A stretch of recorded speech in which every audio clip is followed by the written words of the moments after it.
रामचरितमानस के अपमान मामले में बड़ा एक्शन, पुलिस का बड़ा बयान, कहा देश जलाने की साजिश थी। 5 लोग गिरफ्तार किए गए, स्वामी प्रसाद मौर्य समेत 10 के खिलाफ एफआईआर। रामचरितमानस के अपमान पर स्वामी प्रसाद मौर्य की सफाई, कहा रामचरितमानस की प्रतियां नहीं जलाई गईं।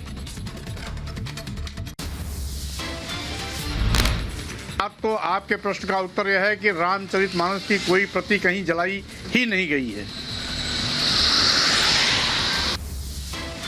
रिपब्लिक भारत के सवालों पर बोले स्वामी प्रसाद मौर्य, कहा हम सभी धर्मों का सम्मान करते हैं, किसी भी धर्म से आपत्ति नहीं। हम सभी धर्मों का सम्मान करते हैं। तुलसी की पूरी रामायण पर भी मुझे कोई आपत्ति नहीं। चौपाई के कुछ गिने गिने अंश, जिसका उदाहरण मैं पहले ही सभी मीडिया प्लेटफॉर्म पर बोल चुका हूं।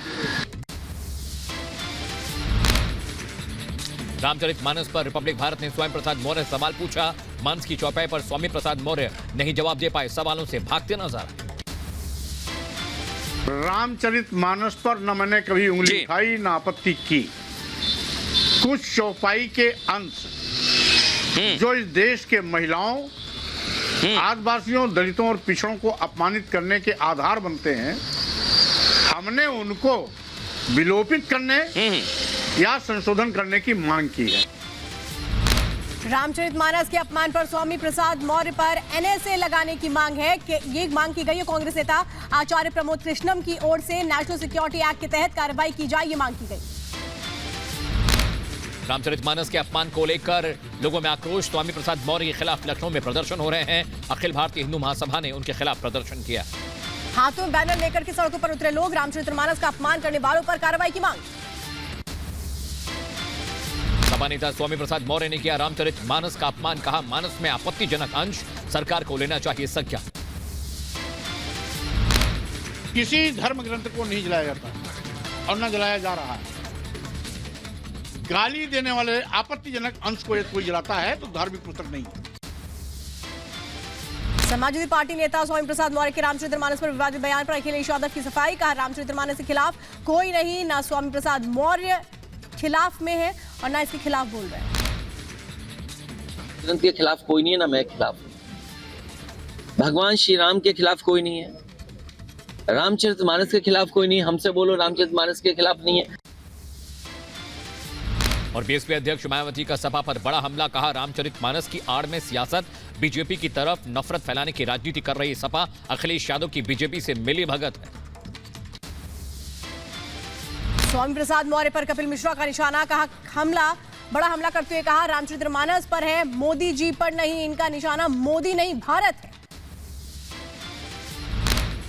जो रामचरितमानस का अपमान कर रहा है वही मोदी जी के ऊपर हमला कर रहा है, वही कह रहा है भारत के बड़े बड़े व्यापारियों को कमजोर होना चाहिए। सेम चेहरे हैं। सांसद नवनीत राणा का बयान, कहा राम का विरोध बर्दाश्त नहीं, जहां विरोध वहां मैं खड़ी रहूंगी, सिर पर कफन लेकर खड़ी रहूंगी। कल मेरे को किसी ने बहुत अच्छे से पूछा, भाभी आप क्या कर सकते हो, आप क्या करना चाहते हो। मैं बोली जब धर्म के विरोध में कोई खड़ा होगा तो नवनीत राणा सबसे पहले कफन बांध के उनके सामने खड़ी होगी। वो धर्म के लिए नवनीत राणा कर सकती है। बीजेपी सांसद सुब्रत पाठक ने अखिलेश यादव और स्वामी प्रसाद मौर्य पर साधा निशाना, कहा इस्लामिक कट्टरपंथियों के रूप में काम कर रहे हैं अखिलेश और स्वामी प्रसाद मौर्य। निश्चित रूप से इस्लामिक कट्टरपंथियों के एजेंट के रूप में अखिलेश यादव जी और स्वामी प्रसाद मौर्य काम कर रहे हैं कि हिंदुओं में विभाजन हो। स्वामी प्रसाद मौर्य का बाबा बागेश्वर पर बयान, इशारों में धीरेन्द्र शास्त्री पर साधा निशाना, कहा नौटंकी करने वाले बाबा की धूम मची है। कैबिनेट मंत्री कपिल देव अग्रवाल का स्वामी प्रसाद मौर्य पर हमला, कहा मौर्य बौद्धिक रूप से दिवालिया हो गए हैं, भगवान स्वामी प्रसाद मौर्य को सद्बुद्धि दे। वोल गार्डन का नाम बदलने पर अखिलेश यादव का बयान, कहा बीजेपी के लोग किसी को स्वीकार नहीं कर सकते, ये बीजेपी के लोग तय करेंगे कि कौन क्या करेगा। बागेश्वर धाम वाले बाबा पंडित धीरेन्द्र शास्त्री ने रामचरितमानस के अपमान पर दिया बयान, कहा रामचरितमानस के खिलाफ की गई साजिश देश के बाहर से हो रही है, सनातन के खिलाफ साजिश, सनातनियों को होना चाहिए एकजुट। हम हिंदू राष्ट्र किस बेस पर बना सकते हैं? भारत में धर्मनिरपेक्षता का संविधान है, हम उसको कैसे तोड़ सकते हैं? हमने ये कहा कि हम सब एक हों, भारत का हिंदू एक हो तो भारत हिंदू राष्ट्र हो, ये हमने अपने इष्ट से प्रार्थना की। मानस के अपमान पर धीरेन्द्र शास्त्री ने दी प्रतिक्रिया, कहा लोगों ने किया बेहद निंदनीय काम, भारत एक विश्व गुरु, सभी को भारत से डर है।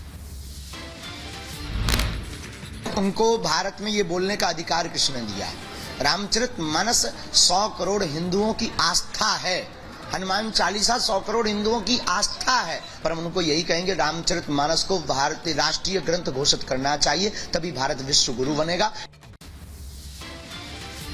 सनातन विरोधियों को सीएम योगी का जवाब, कहा हर भारतवासी को सनातन धर्म पर गर्व है, दुनिया का सबसे पुराना सनातन धर्म। ये हमारे लिए इसमें भी गौरव की बात होनी चाहिए। सनातन धर्म का मतलब है मानव धर्म। वसुधैव कुटुंबकम का उद्घोष अगर कोई कर सकता है, हमारा सनातन धर्म ही कर सकता है। धर्मांतरण पर सीएम योगी को की दो टूक, कहा जबरन धर्मांतरण बर्दाश्त नहीं किया जाएगा। जो लोग अवैध धर्मांतरण के माध्यम से राष्ट्रांतरण की कुत्सित मंशा के साथ भारत के अंदर कार्य करना चाहते हैं, उनकी मंशा कभी सफल नहीं होने वाली है। राम मंदिर निर्माण पर सीएम योगी आदित्यनाथ का बड़ा बयान, कहा अयोध्या में बन रहा है भव्य राम मंदिर। मैं उत्तर प्रदेश से आया हूं ना, सरदेव भैया जी जोशी जी यहां मंच पर है। अयोध्या में 500 वर्षों का अत्याचार समाप्त करके भगवान राम का भव्य मंदिर का निर्माण भी हो रहा है। महाराष्ट्र के जलगांव में यूपी के सीएम योगी आदित्यनाथ का बयान, कहा प्रधानमंत्री मोदी के नेतृत्व में देश आगे बढ़ रहा है। भारत जिस तेजी के साथ विकास की नई ऊंचाइयों को प्राप्त कर रहा है, विगत 8 वर्ष के दौरान प्रधानमंत्री मोदी जी के नेतृत्व में एक नया भारत बना है। बिहार की मधुबनी पहुंची शालिग्राम यात्रा, नेपाल से बिहार में यात्रा की हुई एंट्री, नेपाल से अयोध्या आ रहे हैं भगवान शालिग्राम। नेपाल के पोखरा से अयोध्या लाई जा रही है शालिग्राम शिलाएं, बिहार से अयोध्या तक भव्य स्वागत की तैयारियां की गई। शालिग्राम शिलाओं से अयोध्या में होगा प्रभु श्री राम की मूर्ति का निर्माण। नेपाल के गंडकी नदी में पाए जाते हैं शालिग्राम शिलाएं। 2 फरवरी तक अयोध्या में पहुंचेंगी शिलाएं, पुष्प मालाओं से शालिग्राम शिलाओं को सजाया गया है। बिहार सरकार के खिलाफ छात्रों का हल्ला बोल, पटना में जूनियर इंजीनियर अभ्यर्थियों का प्रदर्शन, बड़ी संख्या में सड़क पर उतरे अभ्यर्थी। बिहार सरकार के खिलाफ प्रदर्शनकारी छात्रों ने की नारेबाजी, आरजेडी जेडीयू दफ्तर के बाहर छात्रों का जमावड़ा लगा हुआ है। पोस्टर लेकर के रिजल्ट की कर रहे हैं मांग, रिजल्ट ना मिलने से अभ्यर्थियों का फूटा गुस्सा, कहा रिजल्ट नहीं तो दे दो इच्छा मृत्यु। या तो बिहार तकनीकी सवाल हम लोग का जूनियर इंजीनियर का रिजल्ट दे, या तो हम लोग का रोलर चलवा दे सर। 4 साल हो गया सर, अभी तक हम लोग का एक बार रिजल्ट देकर छीन लिया गया सर। अब हम लोग जीना नहीं चाहते सर। बीजेपी पर भड़के नीतीश कुमार, अमृत उद्यान का नाम बदलने पर हुए हमलावर, कहा अब ये लोग आए हैं सब कुछ बदल रहे हैं।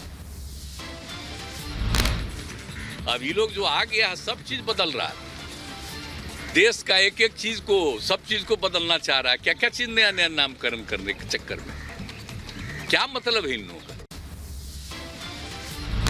नीतीश कुमार का बीजेपी पर पलटवार, का 2017 में ये लोग पीछे पड़ गए हैं, हमें जबरन सीएम बना दिए, मैं सीएम नहीं बनना चाहता था, सीटें कम थी फिर भी सीएम बना दिया। हम ही लोगों को इतना आग्रह कर कर के 17 में किए, हम चले गए, बाद में तो लग गया कि बिल्कुल गलत है। किस तरह से किया है सब चीज को करने का, हम बनना नहीं चाहते थे मुख्यमंत्री, आज जबरदस्ती बैठ करके लोग, हम नहीं बनना चाहते थे। बीजेपी में जाने को लेकर बोले नीतीश कुमार, मर जाना कबूल, उनके साथ जाना कबूल नहीं, हम अटल को मानने वाले लोग हैं। मर जाना कबूल है, उनके साथ जाना हमको कभी कबूल नहीं है, ये अच्छी तरह जान लीजिए, समझ लीजिए, सब बोगस बात है। काहे के लिए बोल रहा है?